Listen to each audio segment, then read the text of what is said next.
Assalamualaikum warahmatullahi wabarakatuh. Alhamdulillahilladzi a'addal jannata li'ibadihil muttaqin. Wassalatu wassalamu ala asyrafil anbiya'i wal mursalin, sayyidina wa habibina wa syafi'ina wa maulana Muhammadin, amma ba'du. Para pemirsa dimanapun Anda berada, ada satu golongan orang di antara golongan-golongan yang lain yang sangat dibenci oleh Allah dan Rasul-Nya. Siapakah mereka? Yaitu orang-orang munafik. Orang munafik adalah orang yang lidah dan hatinya bertentangan. Orang yang perkataannya, lisannya dengan hati dan perbuatannya bertolak belakang, tidak sinkron dan tidak sama. Dan baginda Rasulullah Sallallahu Alaihi Wasallam memberikan indikasi, memberikan ciri-ciri bagaimana potret indikasi dari orang-orang munafik itu. Tertulis seperti apa yang diriwayatkan oleh Imam Bukhari, hadis yang disampaikan oleh Abu Hurairah, ayatul munafiki salasun, bahwa ciri tanda indikasi mereka orang-orang munafik itu ada 3. Yang pertama, idza haddatsa kadzaba, jika dia berkata sering ia berdusta.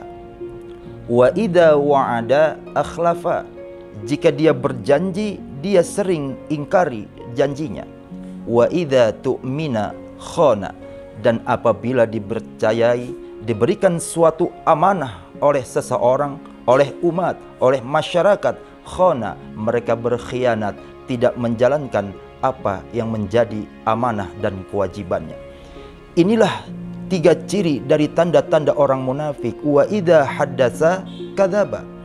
Maka di dalam hadis ini katanya adalah haddatsa, berbeda dengan hadatsa. Kalau hadatsa itu hanya 1 kali ia berdusta, itu pun dalam kondisi dan keadaan yang benar-benar kepepet dan tidak diinginkan, maka kalimat katanya adalah hadatsa. Tetapi kalau sudah wa idza haddatsa, didaknya ada tasjidnya, itu mencerminkan bahwa seringnya berdusta, dan berdusta. Sering berkata, sering berucap, tetapi sering juga ia berdusta dari apa yang ia ucapkan dan ia katakan karena demi mencapai satu tujuan. Inilah ciri yang pertama dari orang-orang munafik, adalah ketika ia berkata, ia berdusta. Al-Baqarah ayat 14. Wa idza laqul ladzina amanu qalu amanna wa idza khalau ila syayatinihim qalu inna ma'akum innama nahnu mustahzi'un. Apabila orang-orang munafik berjumpa dengan kita orang-orang yang beriman, mereka tentu lisan dan lidah mereka pun manis untuk berkata, saya pun beriman. Tetapi wa idza khalau ila syayatinihim, apabila mereka kembali kepada golong-golongan mereka, mereka kembali kepada grupnya, mereka kembali kepada teman-temannya, mereka pun berseraya berucap, qalu inna ma'akum innama nahnu mustahzi'un. Tadi ketika kami berjumpa dengan kalian, kami hanya berpura-pura berkata beriman kepada Allah dan Rasul-Nya. Itulah orang-orang munafik, antara lisan, lidah, dan ucapan serta perbuatannya sangat bertolak belakang. Karena ada suatu hal yang diinginkan dari kita orang-orang yang beriman. Ketika musang berjumpa dengan ayam, pasti musang akan pakai bulu ayam. Lalu musang akan berkata kepada ayam, wahai ayam, percayalah kepadaku, aku juga adalah bangsa ayam. Aku akan berjuang demi kesejahteraan ayam. Aku akan menjaga keamanan, aku akan mensejahterakan, aku akan memperhatikan bagaimana kehidupan bangsa ayam. Kenapa musang pakai bulu ayam? Karena tentu musang ingin makan daging ayam. Begitupun dengan mereka orang-orang munafik. Ketika berjumpa dengan kita orang-orang yang beriman, tentu ketika ada sesuatu yang diharapkan dan diinginkan dari suara kita orang-orang yang beriman, wa idza haddatsa kadzaba, maka apabila ia berkata, ia berdusta dan ia mengingkarinya. Ciri orang munafik yang kedua, wa idza wa'ada akhlafa. Apabila ia berjanji, sering ia mengingkarinya.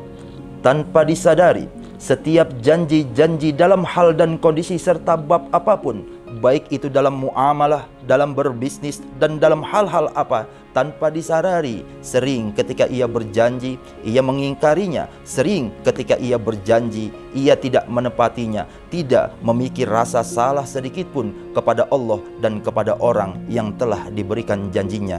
Ciri orang yang kedua dari tanda-tanda orang munafik adalah ketika ia berjanji, ia mengingkarinya. Ciri yang ketiga, wa idza tu'mina khana. Apabila Allah dan Rasulnya sudah memberikan satu amanah, rakyat siapapun saja diberikan amanah, pemimpin diberikan amanah untuk mengurus negara beserta isinya, untuk menjamin seluruh kesejahteraan rakyat, tetapi amanah itu diselewengkan, amanah itu tidak dijaga, maka termasuk salah satu ciri, indikasi, cermin dari golongan orang-orang munafik yang ketiga. Apabila diberi amanah, ia tidak sanggup dan mampu menjaga dari amanah yang telah Allah berikan. Begitupun dengan kita para suami, Allah jadikan kita amanah. Allah berikan anak-anak, istri, keluarga kita adalah amanah, sehingga amanah itu pun nanti kelak di alam akhirat akan Allah pinta pertanggungjawaban dari apa yang kita pimpin, dari apa yang Allah dan Rasulnya berikan kepada kita. Kalau kita tidak sanggup menjaga amanah yang telah Allah berikan, maka pasti kita akan menjadi salah satu golongan orang-orang yang sangat dibenci oleh Allah dan Rasulnya, yaitu orang-orang munafik. Yang ketiga, wa idza tu'mina khana. Apabila diberi amanah, ia berkhianat dan tidak sanggup melaksanakan dan menjaga amanah yang telah Allah dan Rasulnya berikan. Apa ganjaran dan ancaman teruntuk mereka orang-orang munafik? Tidak lain dan tidak bukan, innal munafiqina fid darkil asfali minan nar. Yang sangat pantas Allah berikan kepada mereka, orang-orang yang munafik, Allah akan masukkan nanti di alam akhirat ke dalam neraka, kerak neraka yang paling dalam. Itulah ancaman yang sangat berat teruntuk mereka orang-orang munafik. Semoga Allah jauhkan kita, Allah jaga kita, Allah hindari kita dari salah satu tiga ciri dari orang-orang munafik. Semoga bermanfaat. Wassalamualaikum warahmatullahi wabarakatuh.